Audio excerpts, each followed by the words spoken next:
Aficionados, don't be afraid. What you are about to hear is real. Welcome to the Stogie411 show with your hosts, Mike and Mike. Take it away, boys. All right, everybody. Welcome back to Stogie411. We are back here live. Again, seems like eternity, but I'm Mike, along with my co-host, Mike. How's it going, buddy? Hey, it's going good. How about you? It's going good. It's going good. Well, we're sorry we had a little technical difficulty, but we got it all worked out. And as you can probably see, our guest today is John Huber of the Crown Heads. How's it going, John?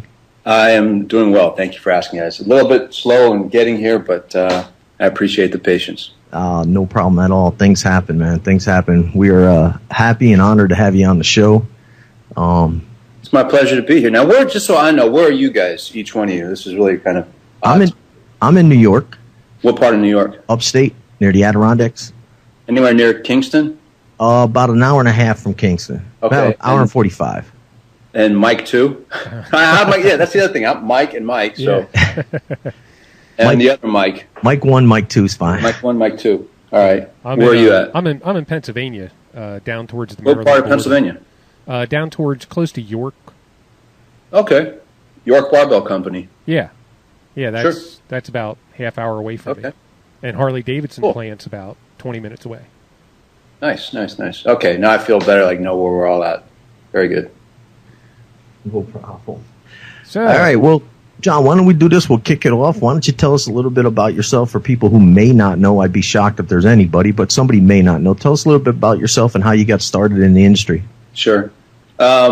Well, my name is John Huber, and I am a part of a team of people that comprise Crown Heads, which is a company dedicated to premium cigars. And not the brand, just to clear up the air and misconceptions there, what have you. I got started in the cigar business. My first day was with CAO, April 15th, 1996. And from that point, I stayed with CAO up until my last day at CAO, I think was December the 17th of, last year. So, and left CAO, and now we've started Crown Heads. And Crown Heads is comprised of myself, Mike Conder, who was our Senior VP of Marketing at CAO, Michael Trebbing, who was our new media manager at CAO, and Nancy Heathman, who was our graphic designer at CAO. That's kind of the short Reader's Digest condensed version of my story. But, I started off with CAO basically as a shipping manager, and I knew nothing about shipping. And lied and cheated and stole my way up the ladder and became involved in marketing. So, and that's where I started 15 years ago. Yeah, you're definitely a big reason, in my opinion, of I'm a big their success. I don't know what. Thank you. I appreciate that. That's really kind. It's like, I look back on my years with CAO very fondly, and that was more than just a company or a brand to me. It was like my second family. Jono, Tim, Eileen, everybody that we worked with, and it was a very special feeling. In retrospect, we didn't realize exactly how special it was until it was over and that chapter closed. And as I tell other people, though, I say it was the end of the chapter, but not the book. So many more pages to write. Good to hear. Exactly.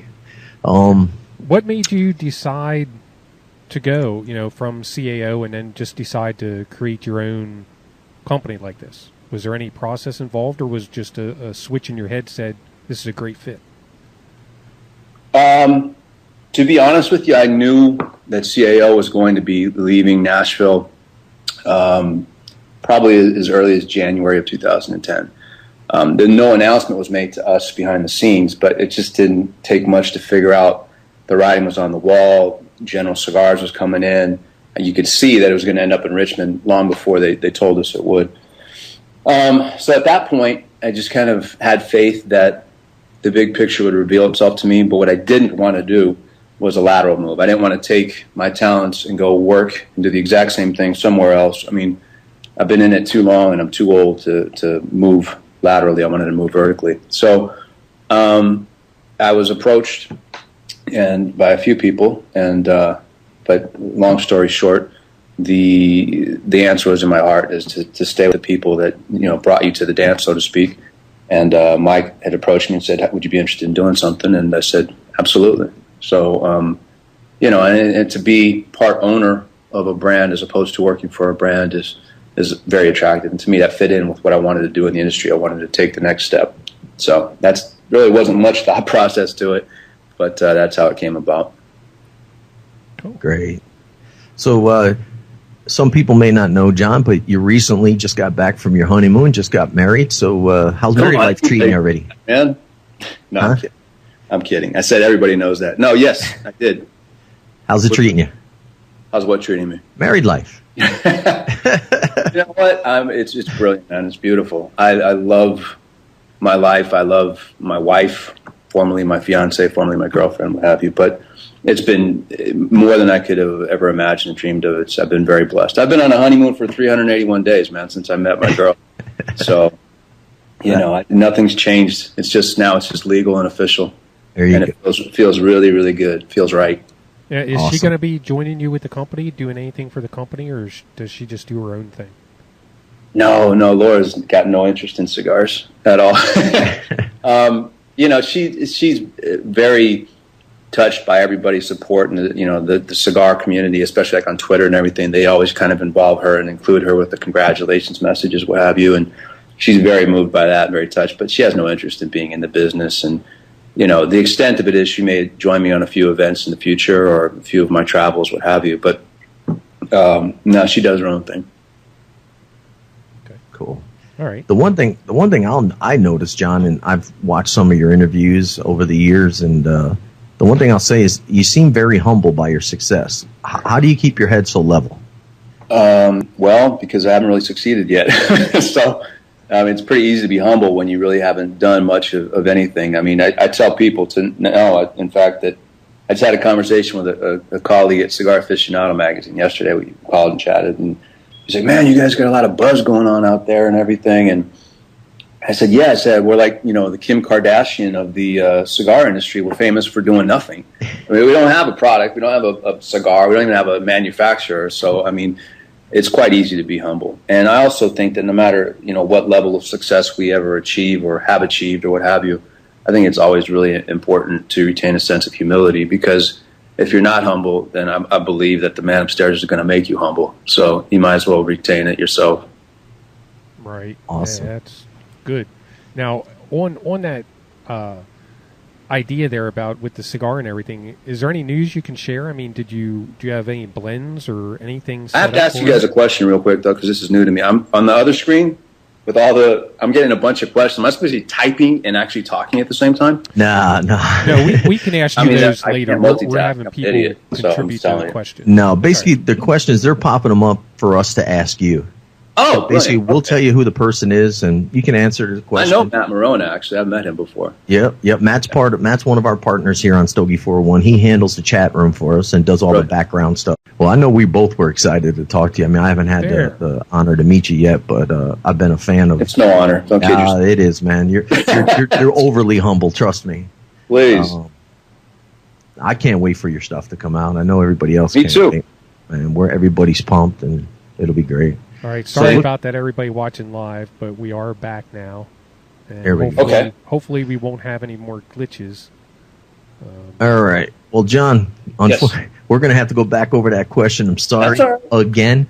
But so everybody, basically what Mike was trying to ask before we had the Ustream issue, he wanted to know if you decided on a blend or a cigar or anybody yet. So basically, reiterate what you said. Yeah, sure, no problem.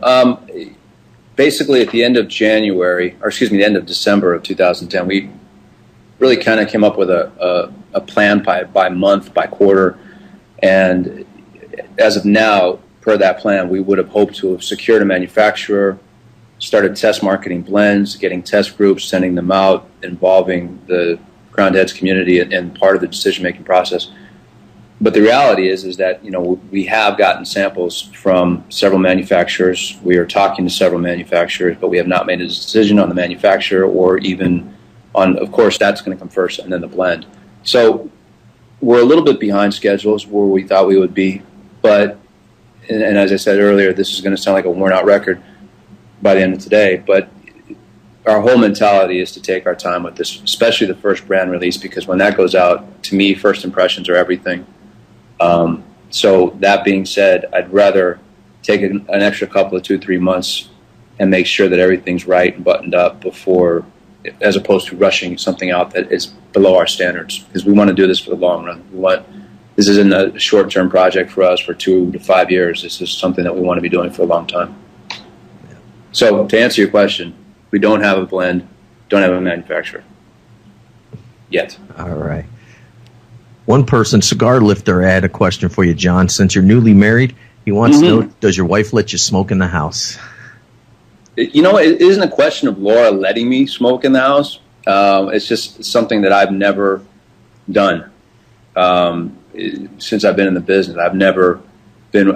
My philosophy is, look, I'm in an environment where I can smoke cigars in my office, and this is what I do for a living. When I go home, I kind of want to leave that in the office, and I don't want to bring it home with me.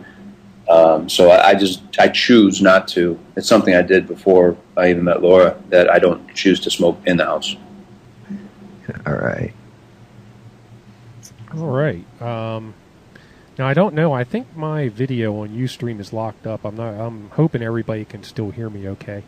I had a question. John G asked this question.